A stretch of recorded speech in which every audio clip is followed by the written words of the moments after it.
Bienvenidos a esta guía técnica sobre Conga 8290. Somos Kelatos Informática, expertos en reparación técnica. Recogemos tu equipo a domicilio, realizamos diagnóstico y te enviamos presupuesto antes de reparar. Sin llamadas, sin desplazamientos. Estamos ubicados en calle Joaquín María López 26, Madrid. Cómodo, transparente y profesional. Enlace en la descripción. Hoy vamos a hablar de un problema que muchos usuarios han reportado: el ruido excesivo y la pérdida de succión en la Conga 8290. Este síntoma puede deberse a varias razones, como un motor de aspiración desgastado o un filtro obstruido. Si no se repara a tiempo, podrías terminar con un dispositivo que no funciona correctamente y que podría dañarse aún más. Para esta reparación, necesitarás un destornillador Phillips, un destornillador plano, un cepillo suave, un paño de microfibra y un nuevo motor de aspiración. Comencemos con el paso a paso.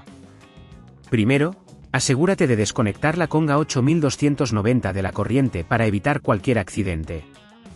A continuación, utiliza el destornillador Phillips para quitar los tornillos que sujetan la tapa superior. Recuerda hacerlo con cuidado y guardar los tornillos en un lugar seguro. Una vez que hayas retirado la tapa, podrás acceder al motor. Puedes identificar el motor de aspiración por su tamaño y forma. Para extraerlo, desconecta con suavidad los cables que lo conectan a la placa base. Asegúrate de recordar dónde van conectados.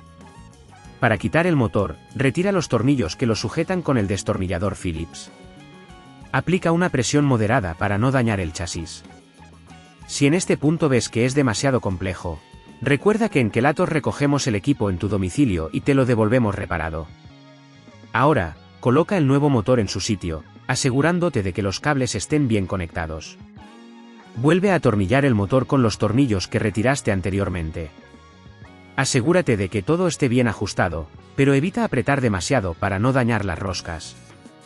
Una vez hecho esto, coloca la tapa superior de la Conga 8290 de nuevo en su lugar y atornilla todos los tornillos que quitaste al principio. Por último, verifica que funciona correctamente encendiéndola y comprobando que no hace ruidos extraños y que tiene una buena succión. Para evitar que este problema vuelva a ocurrir, es recomendable limpiar los filtros regularmente y revisar el estado del motor de aspiración de forma periódica. Además, asegúrate de vaciar el depósito de suciedad después de cada uso. Si no quieres arriesgarte a dañar tu equipo, en Kelatos lo recogemos, reparamos y devolvemos a tu domicilio en toda la península. Enlace en la descripción.